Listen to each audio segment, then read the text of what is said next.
Selamat datang di channel Guru IPS Purnio. Pada kesempatan kali ini kita akan membahas video tentang negara Jepang. Ini merupakan materi kelas 9 semester 1 bab 1. Oke ya. Kita langsung menuju ke videonya. Oke. Jepang. By Guru IPS Purnio.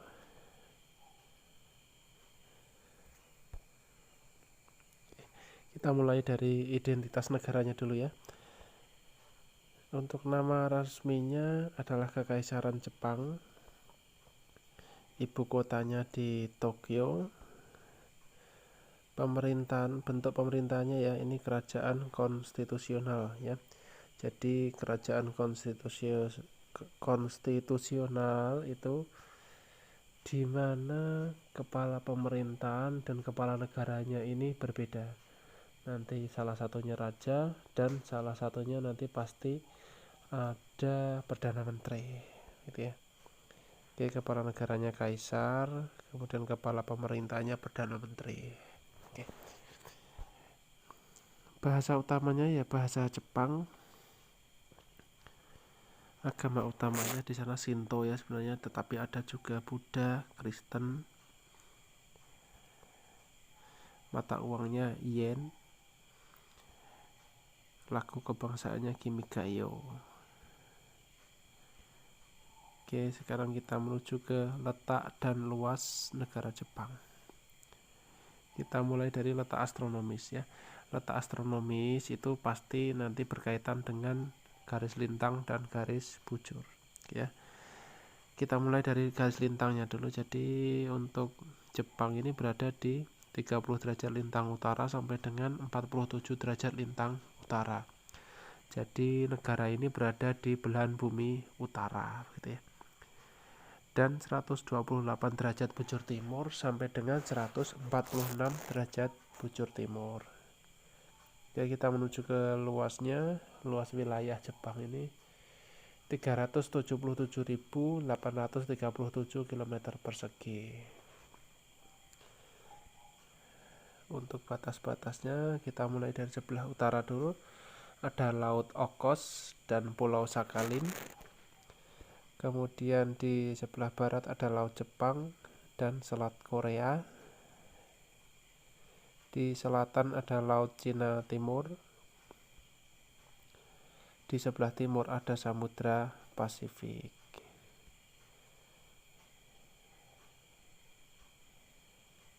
Oke, ini masih terkait dengan letak dan luasnya.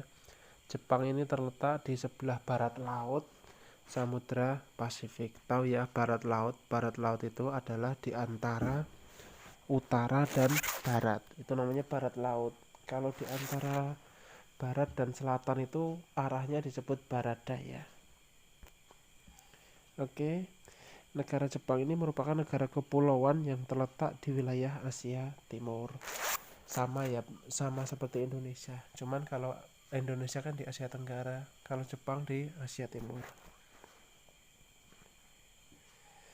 Jepang terdiri dari 4 pulau utama, yaitu Pulau Hokkaido, Honshu, Shikoku, dan Kyushu. Selain 4 pulau tersebut, masih terdapat sekitar 3.900 pulau kecil lainnya ya. Masih banyak pulau yang lain, tapi yang utama adalah 4 pulau tersebut. Oke, kita lanjut. Kita sekarang akan membahas iklim dan musim di Jepang. Jepang mengalami 2 musim, yaitu iklim subtropis dan sedang. Kalau subtropis itu antara 23 derajat sampai 40. Sementara iklim sedang itu di antara 40 sampai 60 derajat Celcius. 60 lintang utara maupun lintang selatan, bukan derajat Celcius ya kawan-kawan ya. Oke, kita lanjut. Iklim subtropis ini terjadi di wilayah bagian selatan ya, meliputi Pulau Kyushu, Shikoku, dan Honshu bagian selatan. Iklim sedang ini terjadi di wilayah tengah dan utara yang meliputi Pulau Honshu bagian utara dan Pulau Hokkaido. Jadi di Jepang ini Pulau Honshu ini ya, ini di selatan dan di utara berbeda iklimnya ya. Ada yang beriklim tropis, ada juga yang beriklim sedang.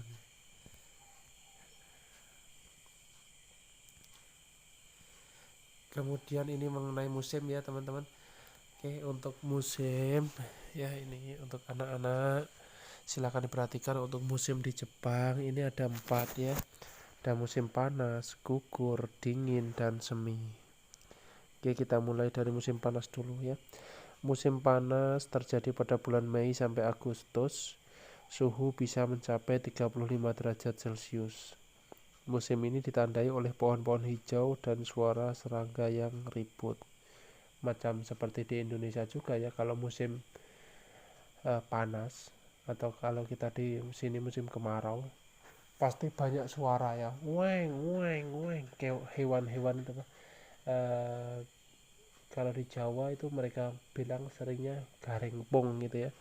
Kalau di Kalimantan sini, di Borneo sini, mereka nyebutnya ama are ya, banyak macam-macamnya ya. Jadi itu banyak suara serangga yang ribut itu seperti itu.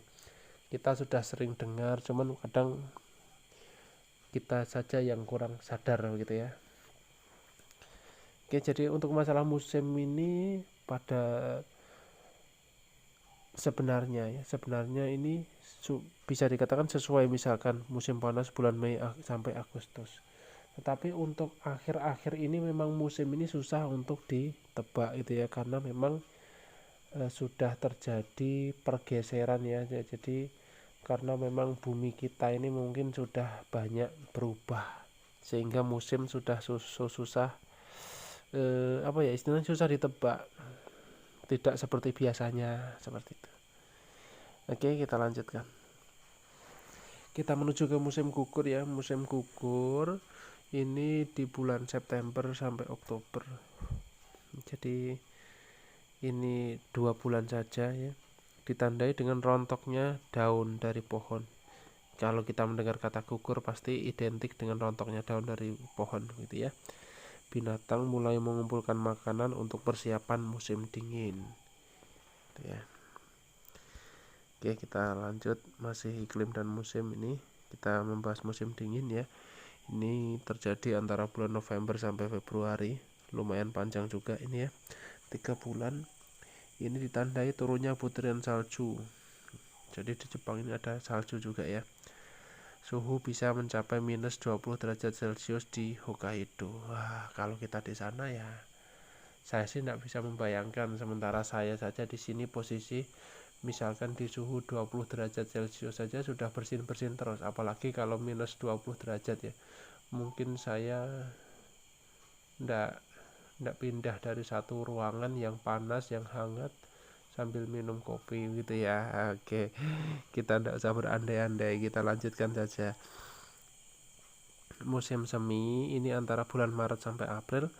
Ini ditandai dengan munculnya kuncup bunga plum ya. Nanti setelah bunga plum ini berakhir baru muncul kuncup bunga sakura. Maka Jepang ini juga kadang sering disebut sebagai negeri sakura. Ada juga istilah sebutan negeri matahari terbit. Lanjut, kita menuju ke bentang alamnya. Kepulauan Jepang ini merupakan bagian dari pegunungan Sirkum Pasifik ya. Tahu ya, Sirkum Pasifik itu adalah deretan pegunungan yang ini nanti akan didominasi banyak gunung berapi ya, Sirkum Pasifik ini. Maka sebagian besar wilayah Jepang didominasi oleh relief pegunungan. Oke. Puncak tertingginya adalah Gunung Fuji atau sering disebut Fujiyama. Ini ketinggiannya 3770 meter. Jadi kalau ini di Indonesia ini lebih tinggi daripada Gunung Lawu. Hampir seperti Gunung Semeru ya, 3776. Oke, kita lanjut. Sungai terpanjangnya Sungai Shinano 367 km ya. Untuk karena Jepang negaranya tidak terlalu besar sehingga sungai 367 km ini sudah merupakan sungai terpanjang. Oke, untuk danau terbesarnya Danau Biwa 670 km persegi.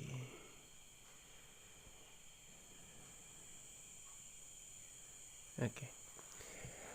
Jepang merupakan bagian dari cincin api atau sering disebut dengan istilah Ring of Fire ya, yang terdiri dari banyak gunung api. Di Jepang ini terdapat sekitar 190 gunung berapi. Sekitar 40 diantaranya masih aktif. Jadi Jepang ini termasuk negara rawan bencana juga ya, selain dari pegunungan juga dari lautan juga ya, sering terjadi adanya gempa yang menyebabkan tsunami juga. Kita lanjutkan. Dikarenakan bentang alamnya yang didominasi oleh pegunungan, negara Jepang ini sering terkena berbagai macam bencana alam, antara lain gempa bumi, letusan gunung berapi, tsunami, dan angin topan. Untung saja di Jepang ini termasuk negara maju sehingga teknologinya mampu menolong mereka dari bencana alam. Jadi sudah ada teknologi yang mampu mendeteksi berbagai macam bencana gitu ya, karena memang mereka berusaha untuk bertahan dari bencana tersebut, dan mereka ini istilahnya membuat berbagai alternatif untuk jaga-jaga gitu ya. Oke, kita lanjutkan, kita menuju ke ini ya, Gunung Fujiyama ini. Bisa anak-anak lihat Gunung Fujiyama ini ya. Ini saya ambil dari sebuah buku, sumber buku paket ya, di kelas 9. Ini saya foto. Oke, lanjut kita ke flora dan fauna. Banyak orang berpikir bahwa Jepang identik dengan kotanya yang maju serta berbagai bangunan megah. Nah ya, kalau kita mendengar kata Jepang, Jepang itu merupakan negara yang paling maju di Asia. Jadi kita berpikirnya seperti Jakarta, sudah banyak gedung-gedung pencakar langit dan sebagainya ya. Ternyata itu salah ya. Kenapa? Karena justru Jepang ini 2/3 wilayahnya justru masih berupa hutan. Nah, bayangkan saja, 2/3 wilayah Jepang ini masih hutan, itu sudah menjadi negara nomor 1 di Asia lah, paling maju di Asia. Bayangkan saja kalau 2/3 dari wilayah hutan Jepang ini sudah mampu diolah, mampu dikelola. Nah, Jepang mau jadi apa nanti ya? Mungkin setara dengan negara-negara seperti di Amerika maupun di Eropa Barat. Walaupun sekarang sebenarnya levelnya sudah mendekati, tetapi kalau mampu mengolah 2/3 hutan mereka, mungkin mereka bisa melebihi daripada negara-negara maju yang saat ini ada di Amerika maupun di Eropa. Oke, kita lanjutkan. Flora di Jepang ini antara lain pohon ek, bambu, maple, birch, beech, dan poplar. Oke. Kemudian kalau fauna di Jepang antara lain babi hutan, monyet, serigala, dan rusa. Ini hampir sama ya, hampir sama di beberapa negara di Asia ya, khususnya bagi mereka yang masih mempunyai wilayah hutan yang cukup luas gitu. Oke, kita lanjutkan. Ini salah satu bukti bahwa di Jepang tadi 2/3 wilayahnya masih berupa hutan ya, khususnya di wilayah utara. Ini hutan di Jepang utara seperti ini. Bayangkan saja nanti kalau Jepang ini sudah mampu mengolah wilayah ini, kemungkinan Jepang menjadi negara yang adidaya. Oke, kita lanjutkan. Kita menuju ke keadaan penduduknya. Oke. Jepang ini memiliki jumlah penduduk sebesar 126,9 juta jiwa pada tahun 2015. sementara pertumbuhan penduduknya sebesar 0,01% per tahun.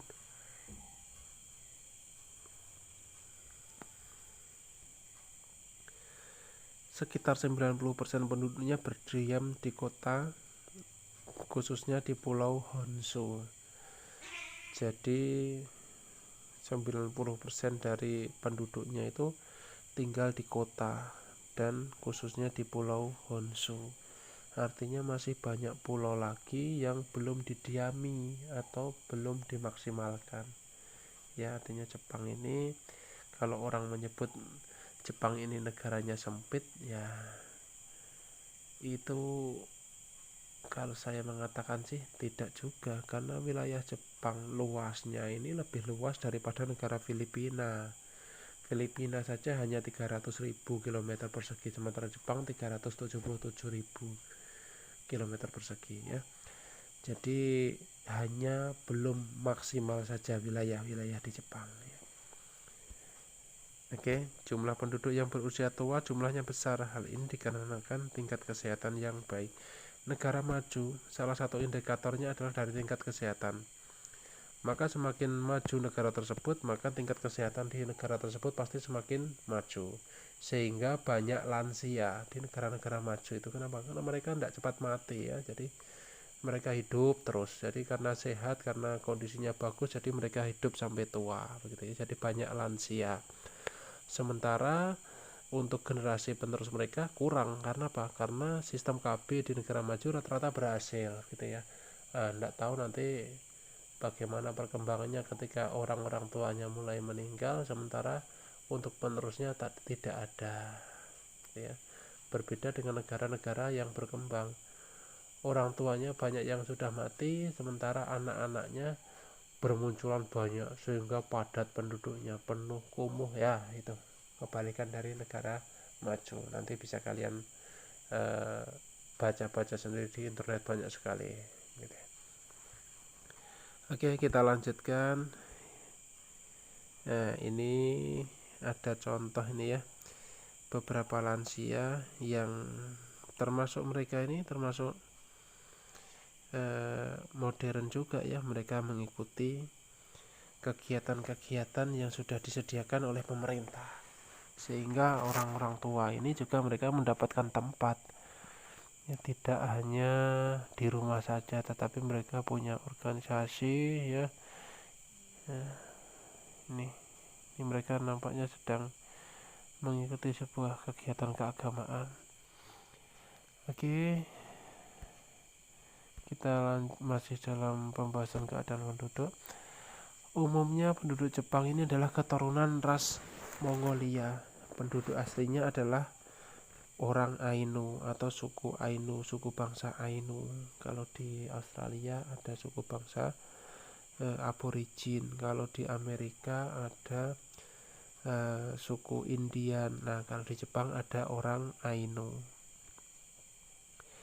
Penduduk Jepang terdiri dari etnis Jepang itu sekitar 98%, sisanya dari etnis Korea dan Cina. Karena Jepang dan Korea ini berdekatan, apalagi dengan Cina juga sama, sehingga wajar saja kalau di Jepang ada beberapa orang Korea dan Cina gitu ya. Oke, mayoritas penduduk Jepang ini menganut ajaran Shinto. Agama yang lain ini Buddha, Konghucu, dan Kristen. Kalau Konghucu ini rata-rata yang memeluk agama ini dari orang-orang Cina yang berada di Jepang gitu ya. Oke, kita lanjut ke keadaan ekonomi. Oke, wilayah dataran Jepang ini sempit, hanya 16% yang bisa dimanfaatkan untuk pertanian. Pertaniannya digarap menggunakan teknologi modern sehingga hasilnya melimpah. Wajar ya kalau negara maju bisa membuat peralatan yang modern sehingga hasilnya pasti lebih bagus. Jepang merupakan negara industri maju dengan komoditas utama barang elektronik dan kendaraan bermotor. Oke, ini juga benar ya, karena di Indonesia banyak sekali produk-produk dari Jepang. Semua motor yang ada di Indonesia ini hampir dari Jepang. 90% lah motor di Indonesia ini berasal dari Jepang ya. mulai dari semua yang bermerek Honda, Yamaha dan Suzuki itu kan dari Jepang semua, belum lagi mobil ya, nah itu pun dari rata-rata dari Jepang, Honda segala macam itu dari Jepang. Oke, kita lanjutkan masih di keadaan ekonomi. Untuk pendapatan per kapita penduduk mencapai 38.000 dolar Amerika. Jadi pendapatan ini merupakan pendapatan yang tertinggi di Asia ya. Sementara Indonesia saja di bawah 10.000. Di Jepang sudah 38.000 dolar ya, ini bukan rupiah ini. Di dolar. Bayangkan saja ya. Kita punya 1.000 dolar aja di sini sudah hampir 14-an juta ya. Kalau 38.000, nah kalikan saja 8, itu pendapatan per kapita mereka. Jadi pendapatan per kapita itu sudah tahu ya kalian ya. Pendapatan per kapita itu ya pendapatan secara umum total dibagi jumlah penduduknya. Itu masih ketemu segitu. Luar biasa sekali Jepang ini. Oke. Semoga bermanfaat ya. Itu tadi akhir dari pembahasan kita tentang negara Jepang. Semoga bisa menambah wawasan dan ilmu pengetahuan kalian ya yang sedang belajar di kelas 9 ataupun bagi bapak ibu atau orang tua siswa yang mencarikan referensi buat anaknya ya. Semoga video saya ini bermanfaat ya, bisa membantu anak-anak bapak ibu dalam belajar. Oke, saya mohon dukungannya ya, mohon subscribe, like, komen, dan share video ini kalau dirasa bermanfaat. Juga nyalakan belnya agar tidak ketinggalan video-video terbaru dari Guru IPS Borneo. Oke, terima kasih banyak. Selamat pagi, siang, sore, malam.